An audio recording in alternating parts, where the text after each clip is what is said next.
My friends, be of good cheer. Everything is under control. Nothing to worry about, my friends, nothing to worry about. You got a whole bunch of people running around saying that there's an emergency at the southern border, but I'm here to tell you everything's just hunky-dory down at the southern border. Quiet as can be, peaceful. You can hear a mouse squeak. Everything's just fine. Of course, that makes this news item a little difficult to understand.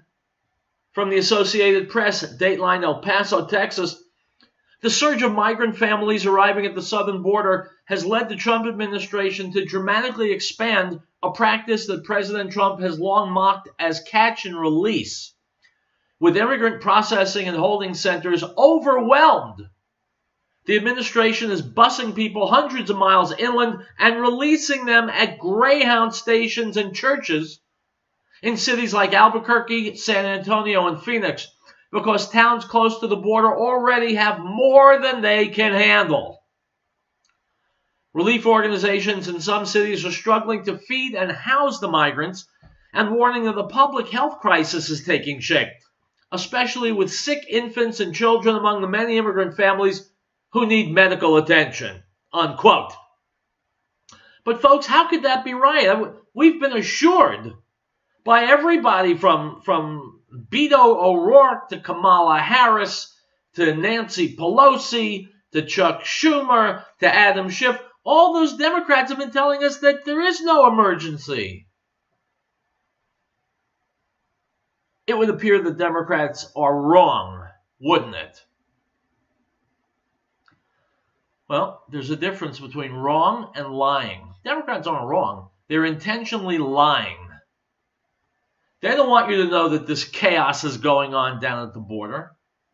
They don't want you to know that huge sections of the South and Central American population are bursting through our borders into this country. And the politicians for decades have fashioned such terrible laws, such loose rules and regulations, that it's virtually impossible to keep them out. We are being overrun. With that in mind, a related item from Politico. Kamala Harris is going all in on immigration reform. On Wednesday, the 2020 contender will introduce legislation with Senators Dick Durbin, Democrat, Illinois, and Catherine Cortez Masto, Democrat, Nevada, that would make Dreamers eligible to work as staffers or interns in Congress. It's the latest move by the California Democrat to seize on an issue that her rival Beto O'Rourke has made his calling card, and to advocate for a Democratic constituency often reduced to a congressional bargaining chip. Unquote. We have so many migrants coming in that our people at the border are overwhelmed. Illegal alien criminals coming in, undoubtedly rapists, murderers, drug cartel people, human traffickers, drug traffickers, who knows who from the Middle East, all gushing into this country, and the politicians, I have to correct myself. I was going to say they won't do anything, but that's not true. They are fighting tooth and nail to see to it that it continues. 100% of the Democrats and a small percentage of the Republicans, they will not hear about a wall. They will not hear about securing our border. They want the gush of human flotsam and jetsam coming into this country. And if in the process you or your children are raped and killed, well, you know, that's the price you pay for progress. Just ask any Democrat. The fact that after a while it will mean the end of the United States of America as we've known it, well, yeah, I guess that sucks, but Democrat operatives have to eat, don't they? The party's got to have control, doesn't it? What do you think about a political party willing to torch the United States, to ruin it, to crush it, just so that they'll have power? Does the name Stalin come to mind? The name Mao Zedong? The name Adolf Hitler? They all destroyed their countries because they wanted power.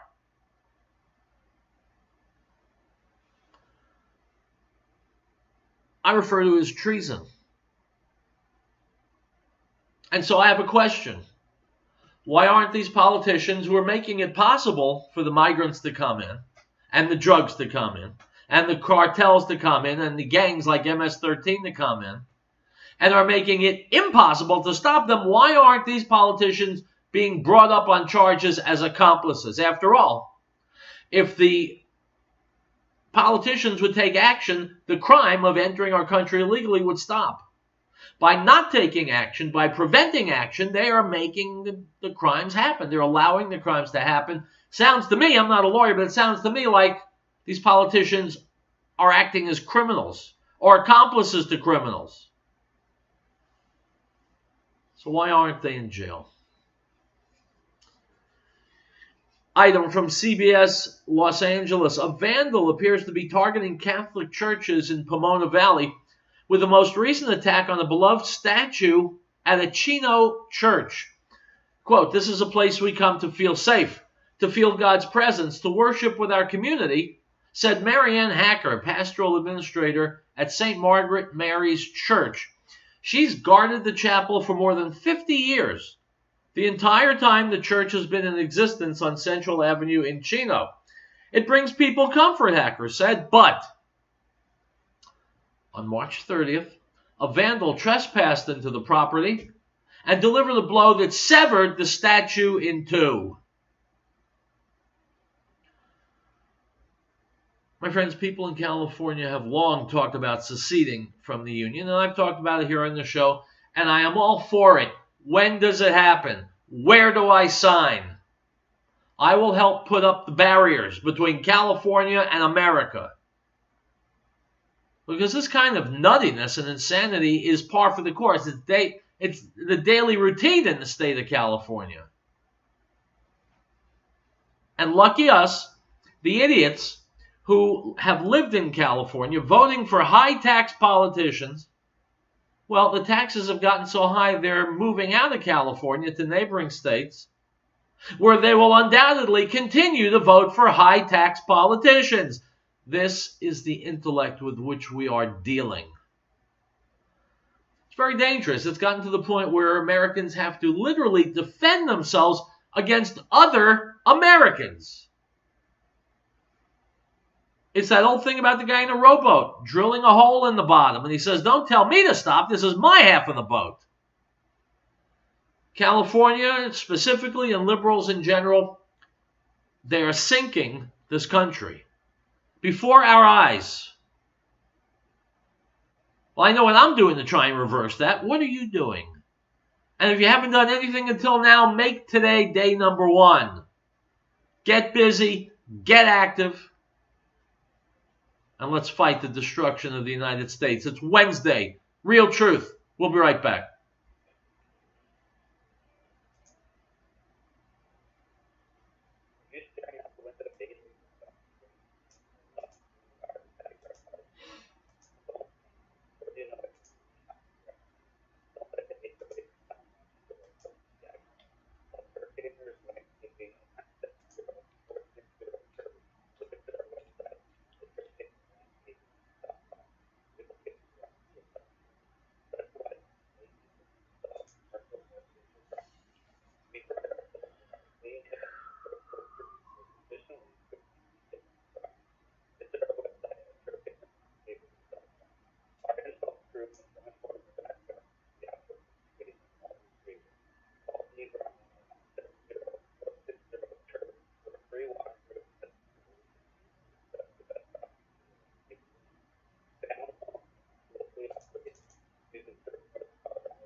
All right, guys, welcome back. Howard Riell, Real Truth. It is Wednesday, unless everybody's been lying to me, but I don't think they have been.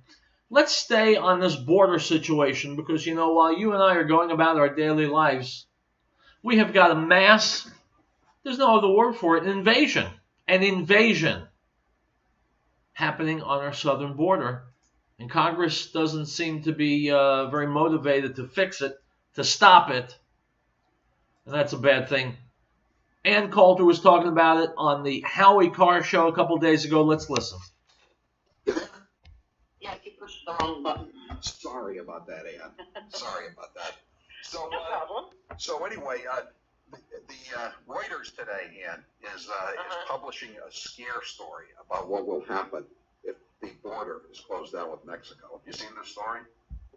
Well, I've been watching TV, and apparently we're going to have, where there's going to be a major guacamole shortage. That's you hit it. You hit it. Within 3 weeks. So MSNBC and CNN are going to have a countdown. Only 20 days, and 23 hours and 59 minutes until the United States runs out of guacamole. No, I know. Day after day, old women, little children, little girls are being raped and murdered by illegal aliens, families, lives destroyed. But they think they have the human face of this, a guacamole shortage. I know. I'm just going to read you a couple of headlines here. This is from the New York Post. MS-13 fiend held in gory sleigh. That's just one story. That's Long Island, of course. 3 men charged in Salt Lake drug distribution ring. Would you care to guess where the men are from? I'm guessing south of the border. Yes, Honduras. They're from Honduras. Yes. Well, my friends, these illegal aliens, as you can hear, as Howie Carr is very ably informing us, they're coming here. They're described as fiends. They're doing the most horrifying of crimes. They're slaughtering people, gashing them open with machetes, killing them with baseball bats, gang raping them. But that's okay. That's okay. I mean, you want business to suffer. Yeah, your son or daughter might be slaughtered out in the field somewhere or out in the forest by illegal aliens, but that's okay because the bottom line is what counts. That's the argument being made by the hacks in D.C.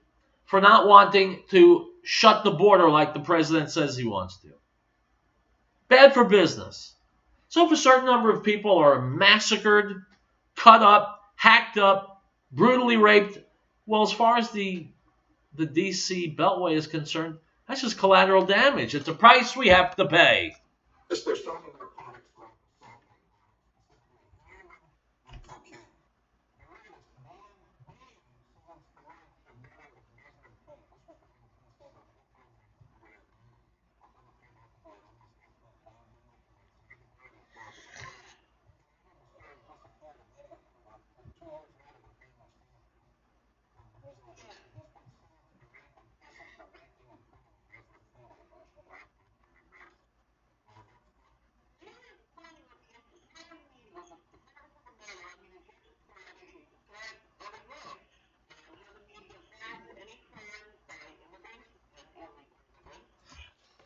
The media hides crimes by illegal immigrants. The media hides them, and I've seen it 100 times. They just won't report on it. They don't want you to know about it. Because there's a bottom line to be taken care of. Profits have to be made. Deals have to be kept, backroom deals. And so the invasion continues. The third world infection continues. And the powers that be, for the most part, most of them don't want to fix it.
All right, which brings me to my book. I know it sounds very self-serving, and I apologize for that. But the disconnect that Ann Coulter's talking about is real, and it's been in place a very, very long time. That's because the American agenda is really two agendas. There's the agenda that the big shots, the power-hungry people, the movers and shakers, the elite, the rich, the connected, they've got their agenda.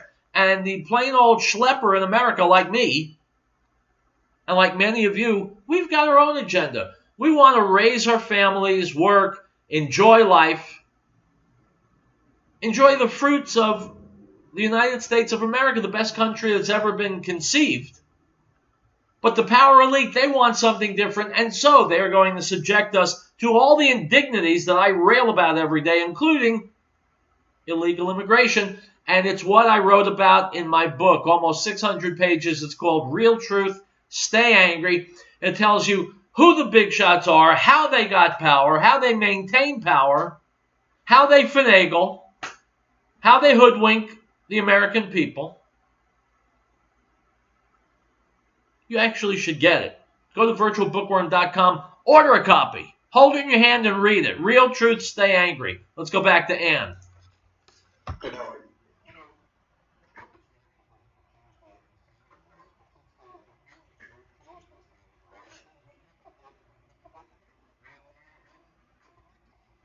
Well, hang on.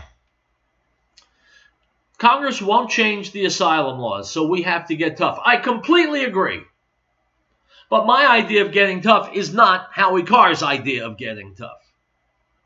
Mind you, getting tough with the Mexicans is a great idea. We should be slamming the crap out of Mexico until they put an end to the migrant gush. And we should be fining employers here in the United States $500,000 per each illegal that they hire. For most companies, hire one or two illegals, they're out of business. So that will bring it to an end. I also don't understand, and nobody's ever explained it to me, at least not to my satisfaction. If I wake up in the night and I find someone crawling through a window into my home, the law says I can shoot that person. Well, we've got people crawling into our home in broad daylight. You mean we can't shoot them? Why not?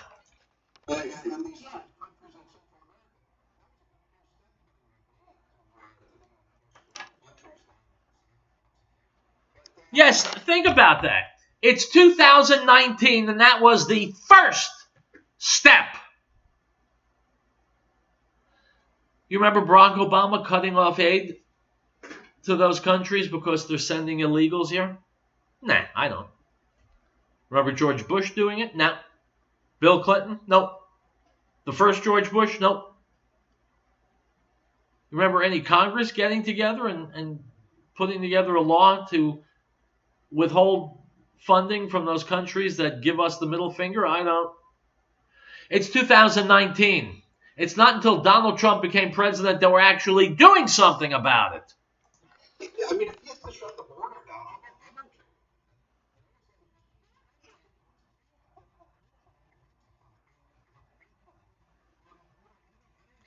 How about getting the attention of the Mexicans by shooting them? When they come across our border illegally, shoot them. I mean, folks, life seldom gets simpler than this. No, I'm not in favor of shooting people. I really don't like it, but sometimes it's necessary. And it's necessary. you know, he may have to actually shut the border.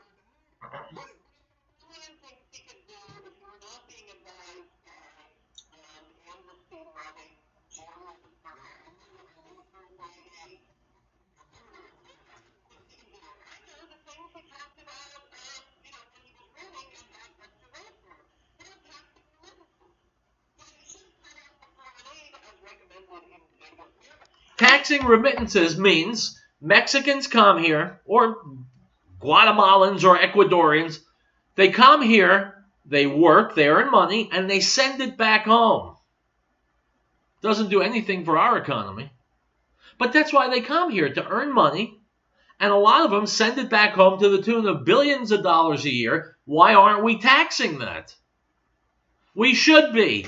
That's another way to turn off the spigot of illegal immigration.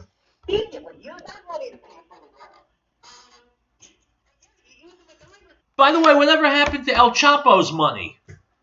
Wasn't it Marco Rubio or was it Ted Cruz? Ted Cruz, who said, let's take the money that we got from El Chapo, who's in jail, going to be there for the rest of his life. He's got hundreds of millions of dollars or more, maybe over $1 billion, that he earned by illegally selling drugs. Let's take that money and build a big fat section of the wall. It makes all the sense in the world to me. Not a whisper of it in Washington, D.C. Solution. He's the president of the United States.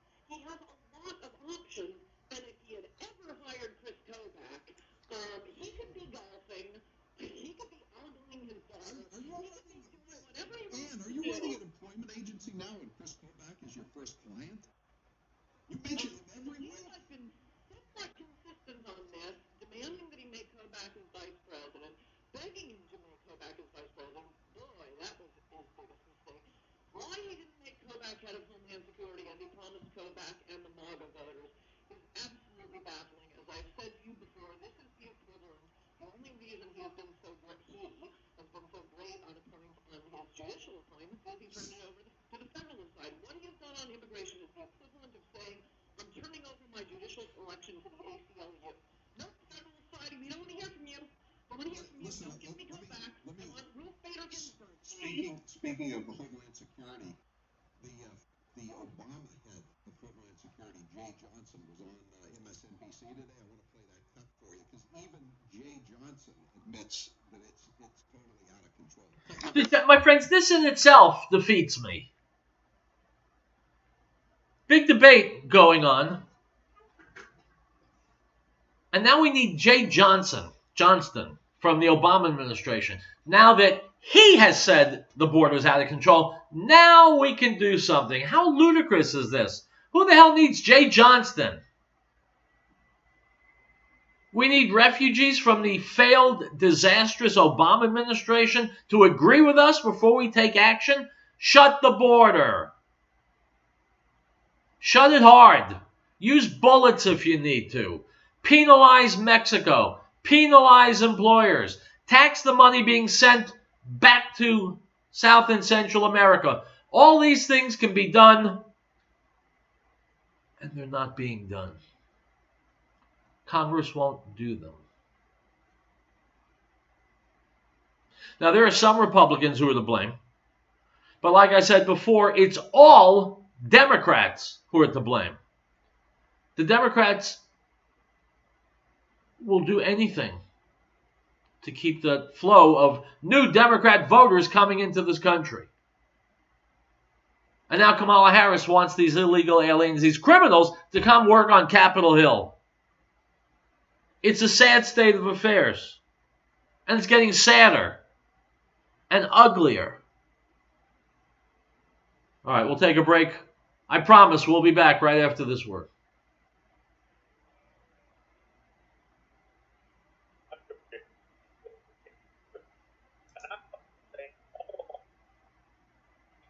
Is that music coming a little soft for you, Howard? Yes, I can just barely hear it. You're hearing the... I'm going to have you listen to just the commercial right for a second. I'll come back. So tell me if you hear the commercial.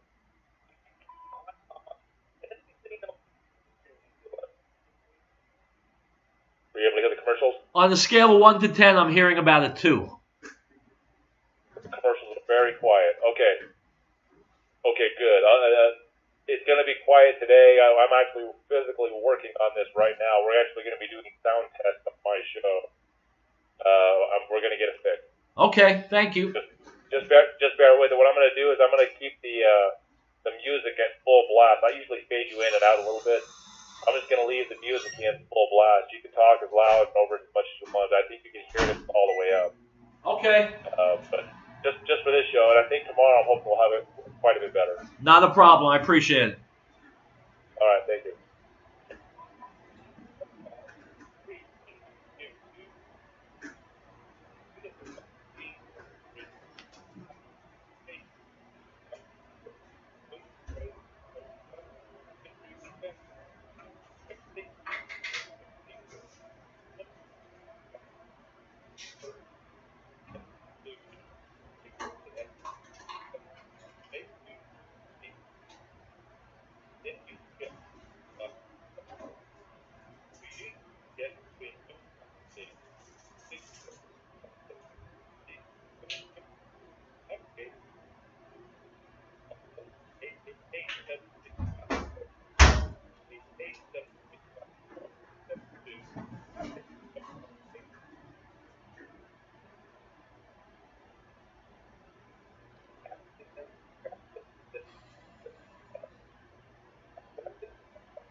All right, guys, remember the call-in number is 877-254-7524. I alluded to it before. Media malpractice. It is a form of treason in this country because the powerful left-leaning media, the CNNs and the MSNBCs of the world and the ABC, CBS, NBC, and all the liberal media all over the place, almost all of it, is working against the American people. Intentionally, knowingly.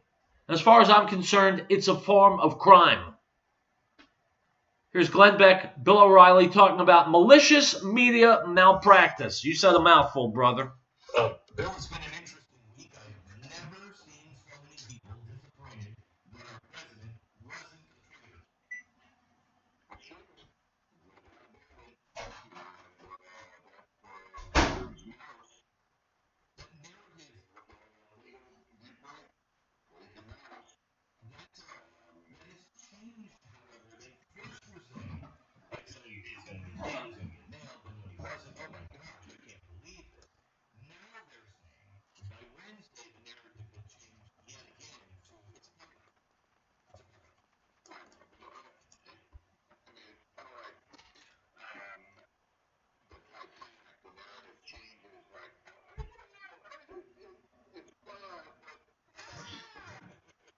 Folks, I've made this comment on the show before. The left-leaning media, the leftists in general, Democrats in general, they wish we'd had a president who truly was a stooge of Russia. They'd rather have a traitorous president betraying the American people than an honest one. That tells you about everything you need to know about the Democrats.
All right, let's clarify. Let's define things, okay?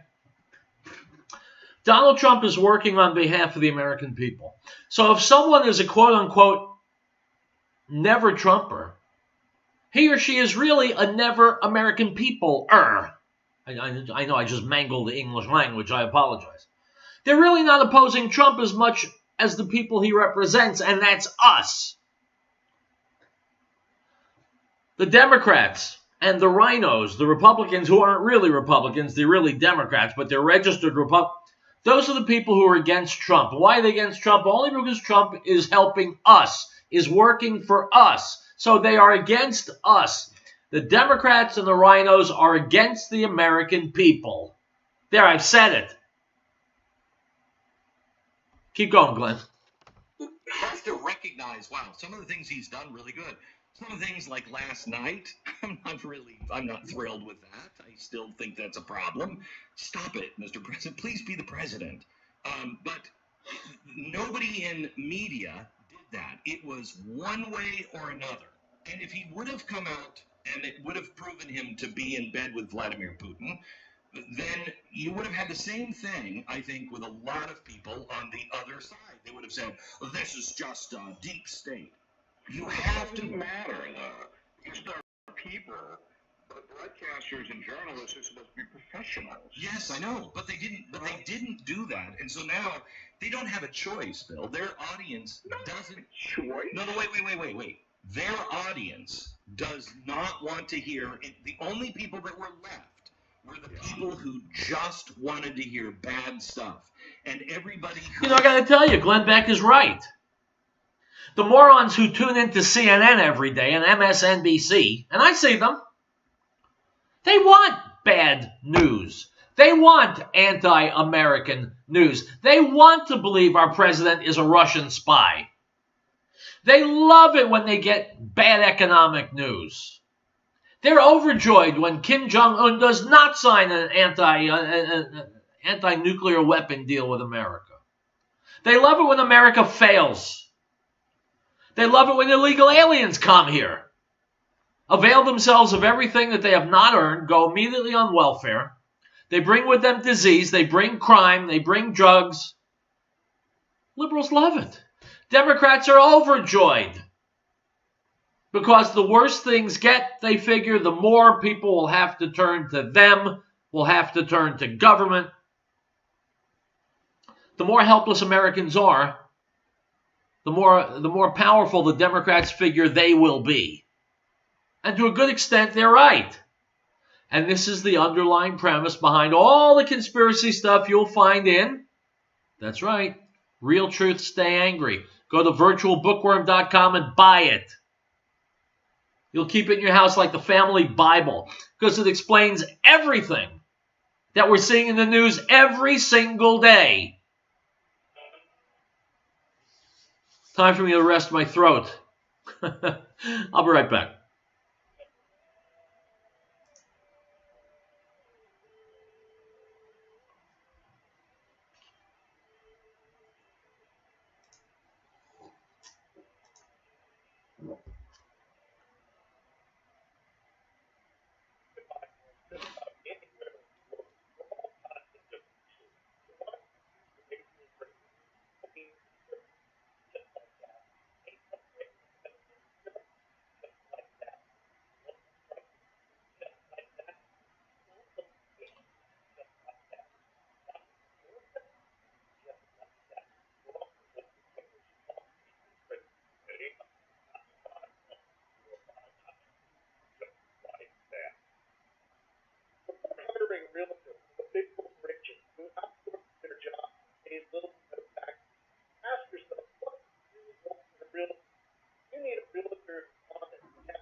find out what the mainstream media is all about. People pro-America, pro-family, pro-freedom. We are exclusive reports, live coverage, information you won't find anywhere else. Stay informed by listening to KHN 1360. Yeah,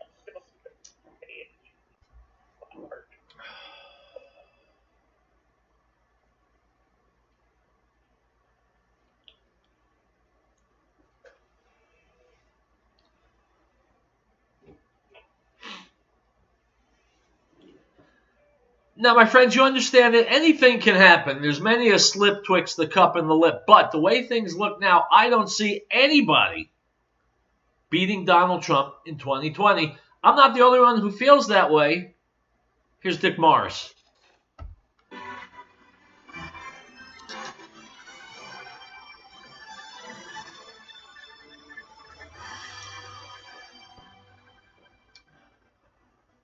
Just hit the subscribe button, the red button, underneath this video over to the right, and it'll sign you up and tell you exactly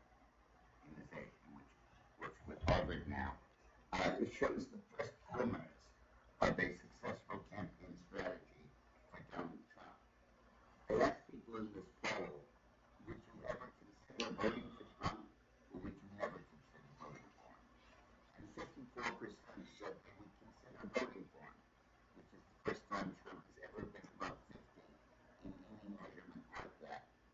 And it's at a time when his job approval was at 44% in that poll. The average is about 45. And that's significant because it gives you a roadmap to how to get over 50%. Interestingly, as you would assume, of those who said that they had not voted for Trump last time, but might consider voting for him this time, the number one reason that they cite is that they think the Democrats have moved too far to the left, or that there's no Democrat that appeals to them. And as America moves from considering Donald Trump in the context of a referendum on his presidency to approve or disapprove of Donald Trump's job performance, and moves into the realm of a two-way choice between Trump and the Democratic candidate, we're going to begin to see more and more of that. But this is not a choice, with all due respect to Mr. Morris. This is not a choice between Trump and another candidate. This is a choice between two different Americas. Now, I know people have been saying for decades there are two Americas, but this isn't what I mean. You have an America that is as America always has been, the America we grew up with. The strongest, most powerful, richest country, freest country in the history of the planet. Then you have this other thing that some people on the left call America, which is a bizarre, convoluted, funhouse mirror version of America. It's an America you and I would not want to live in. It's an America that will never flourish, will never be strong, will never be prosperous.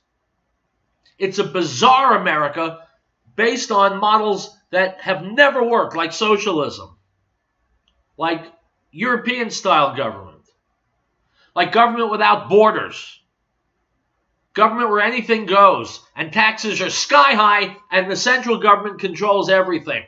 So this is not between Trump and another candidate, whoever that candidate may be. It's between two different visions of America, one of which has always worked wonderfully, the other one has never worked and never will work. That's what's at stake in this election, and probably in every election from now on.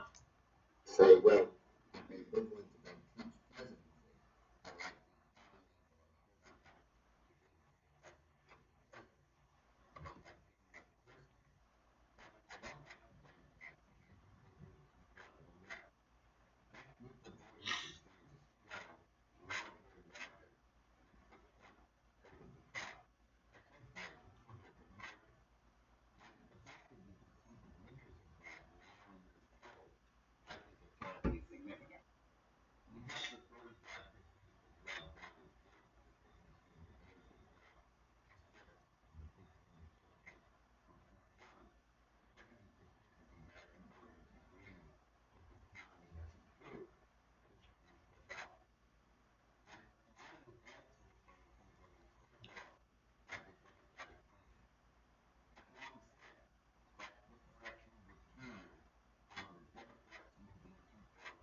So the lesson is, here's how the liberals think. If you're doing something wrong and you lose, do more wrong. Do it even wronger. My friends, that's not only stupid, it's downright dangerous.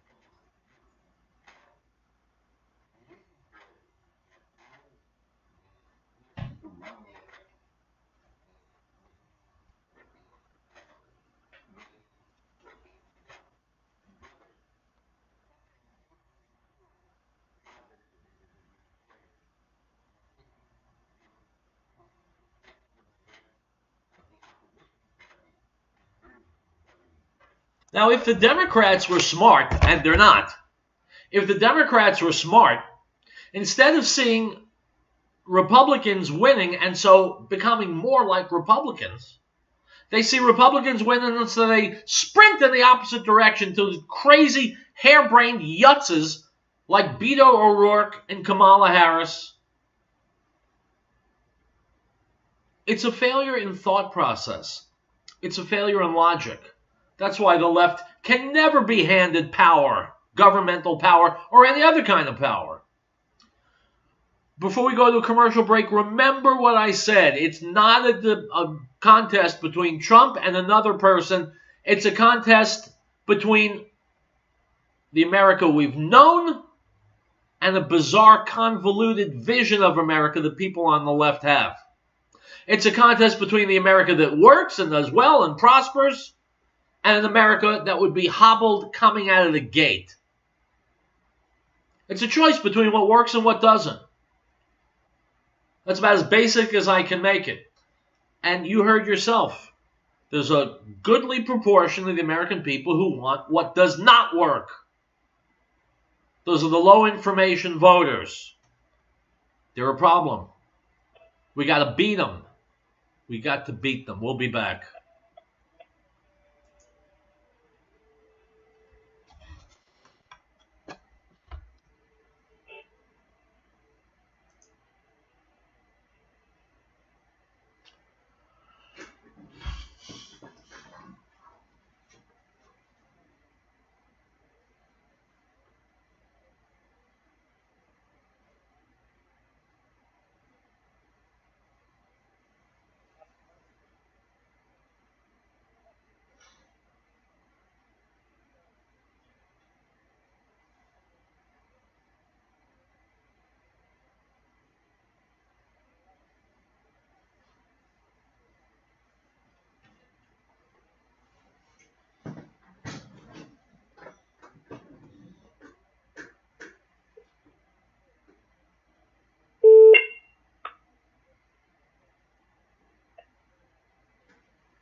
All right, guys, let's wrap things up. Item from the Sun. Gay people and cheating spouses can now be stoned to death in Brunei after horrific new Sharia laws came into force today.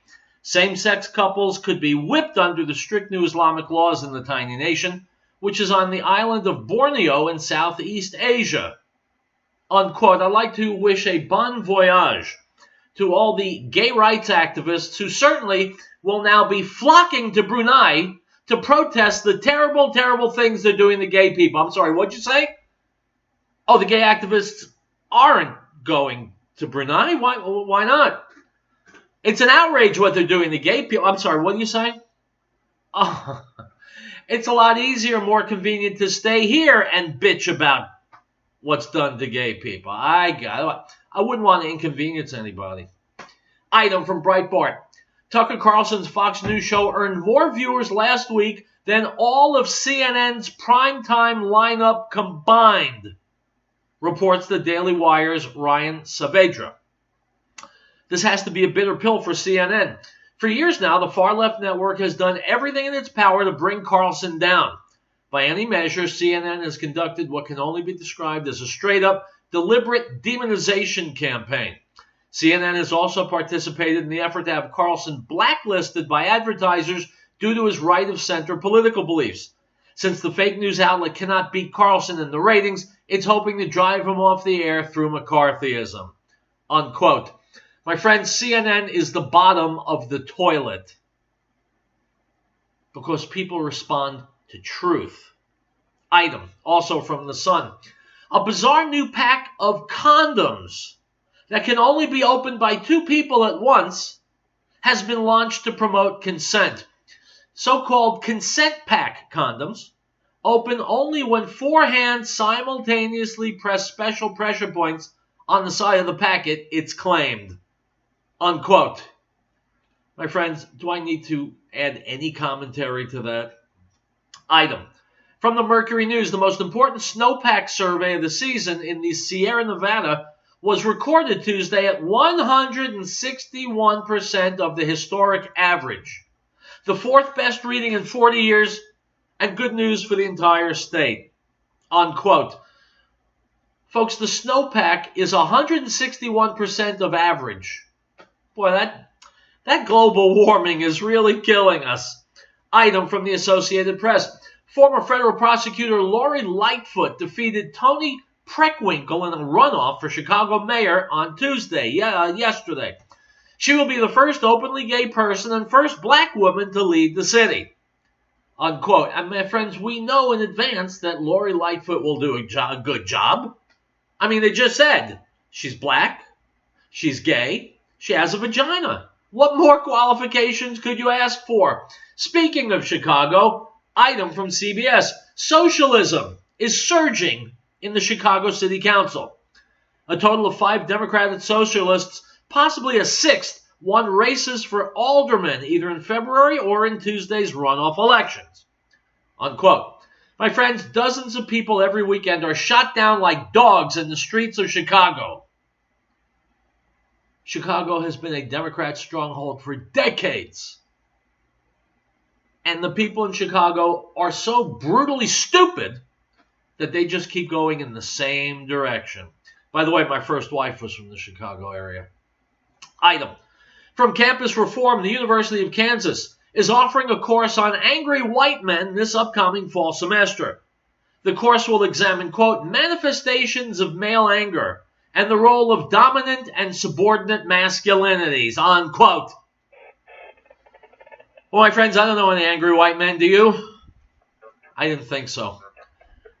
I'll see you tomorrow. Hasta luego.